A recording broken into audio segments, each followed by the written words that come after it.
Welcome to week 15 of R2 F2 Prognostication. As always, I am Robbie Russell.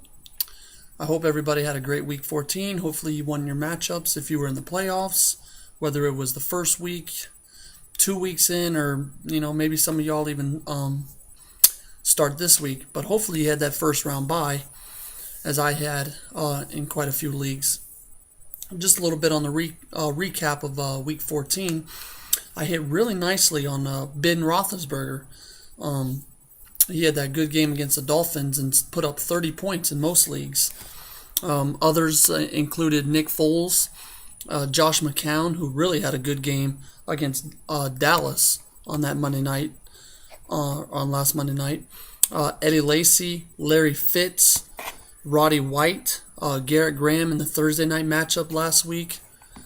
As well as others. It was maybe one of my best weeks, if not the best week I've had all season, but it's definitely right up there nonetheless. But on the other hand, I did miss. I said Drew Brees and Peyton Manning wouldn't have good games, but you still have to start them. And needless to say, they go throw 4 touchdowns, I think, is what both of them threw. Maybe Peyton had 5. I can't remember exactly, but I know it was at least 4 for both of them. So, New England defense probably only had 1 point. Jared Cook, the Charger running backs, both of them, and LaShawn McCoy, who was just fed the ball nonstop in that blizzard up there. But nonetheless, on the week 15, and as always, starting with the quarterbacks, all you Joe Flacco owners, I want you to know this right now. He's started one career. He's only got one career game against the Detroit Lions. In that game, he threw for 230 yards, 1 touchdown, no interceptions. Now, in 7 career games on Monday Night Football, he averages, between those 7 games, he averages 200 yards passing, 7 touchdowns, and only 5 interceptions. Very good numbers. I mean, he's gonna give you an interception or two a game, which is the downfall of Joe Flacco, especially this year. I think he has just one more touchdown than interception, but nonetheless, with a record like that, I mean, at least averaging 200 yards. He's in a dome against the Lions defense. I like him a lot. Last week you saw he got back his underrated receiver, tight end Dennis Pitta. Since week 9, the Lions have given up 9 passing scores. So with all these numbers in Joe Flacco's favor, I really like him as a sleeper on Monday night from Ford Field.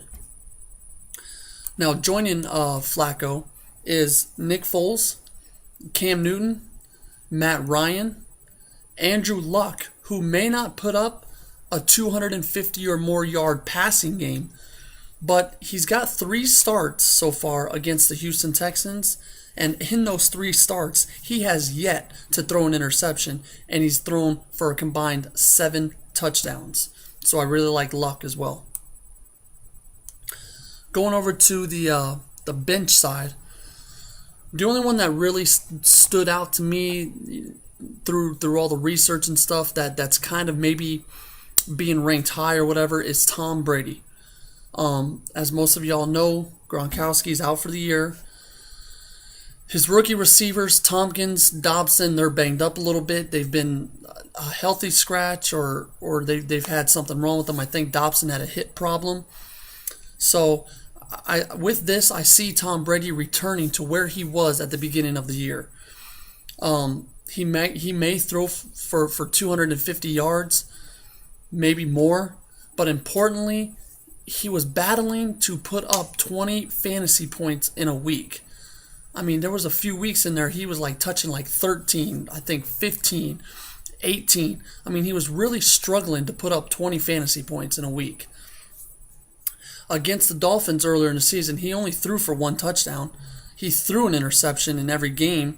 He threw an interception in that game, and he only threw for 116 yards.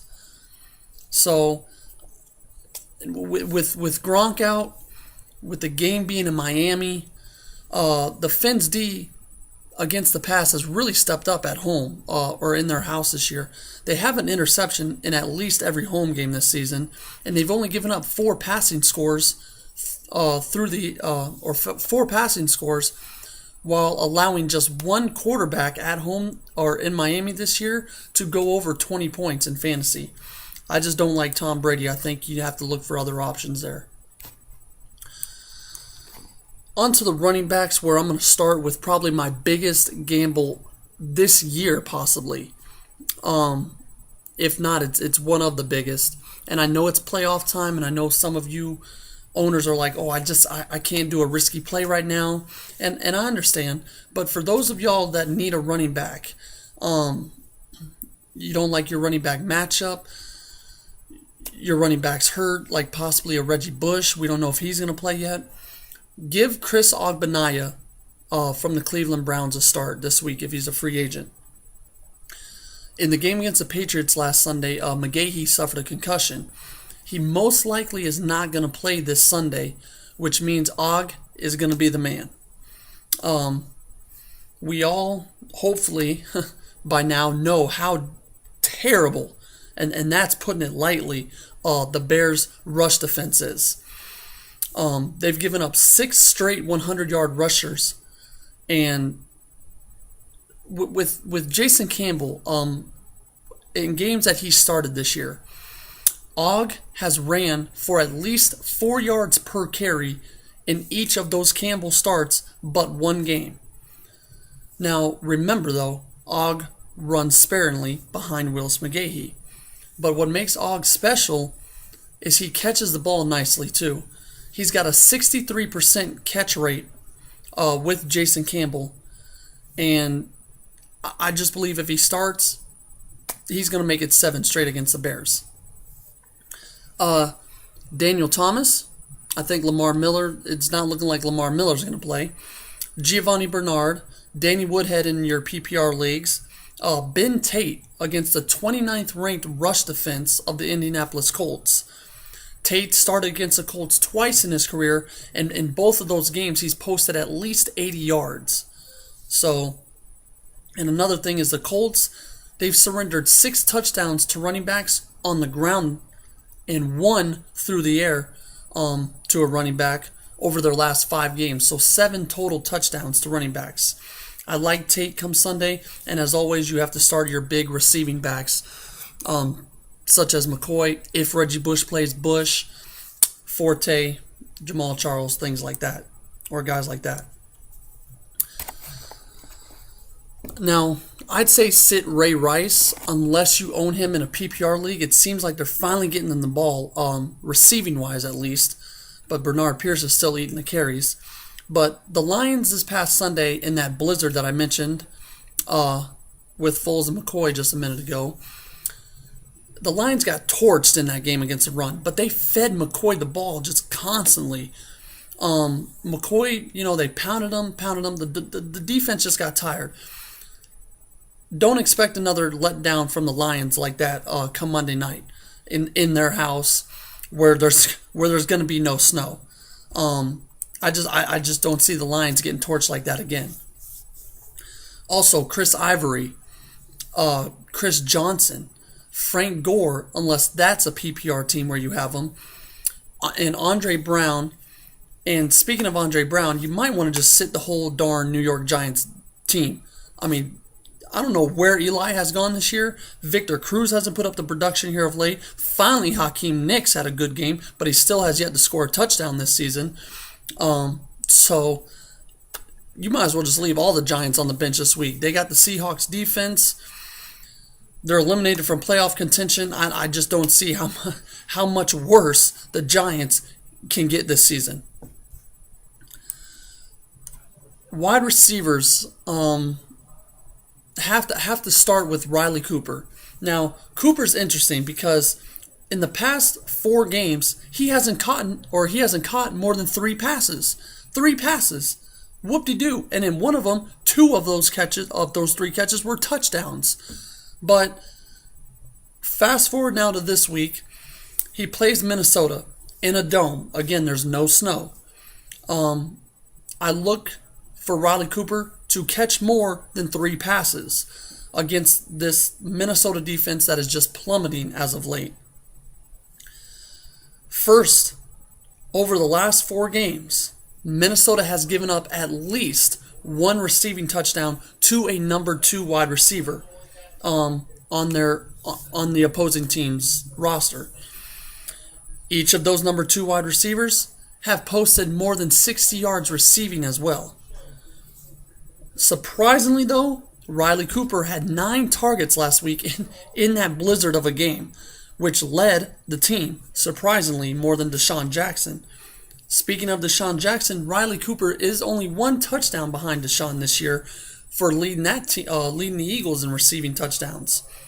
As I mentioned, Minnesota's plummeting on the pass defense, the receiving defense. They're just going, and over the last 5 weeks, they've really, really been hurting.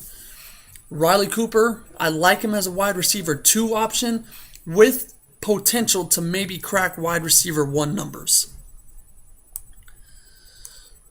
In addition to Cooper, I'm also extremely high on Harry Douglas.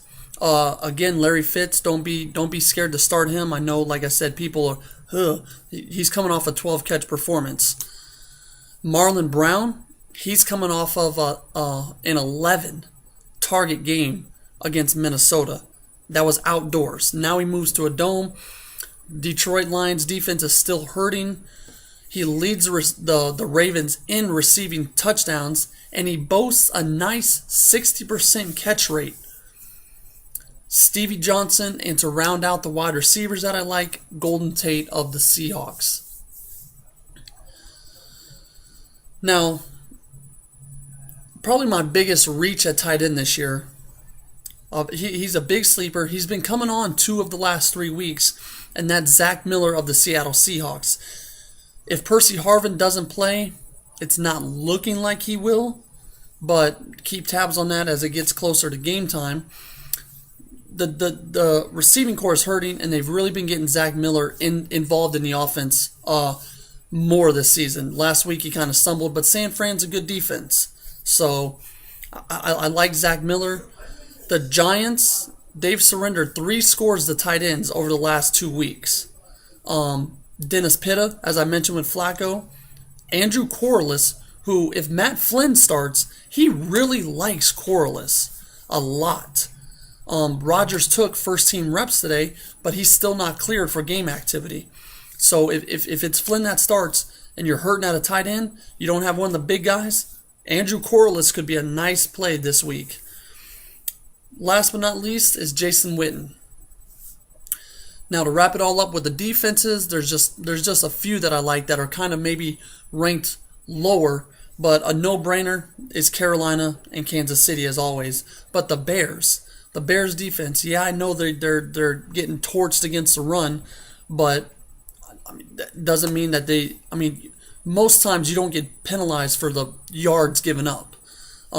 They can still get interceptions. They still have the big play potential with Tim Jennings back there. And the other one is the Arizona Cardinals. So there you have it. Week 15 of our F2 Prognostication. I hope everybody's still alive in the playoffs. Thanks for the continued support. We got a lot of good games this week. Hope to see y'all back and maybe in your championship rounds or to advance to the championship round come week 17 next week. As always, I am Robbie Russell, and I'll see you right back here next week for week 16.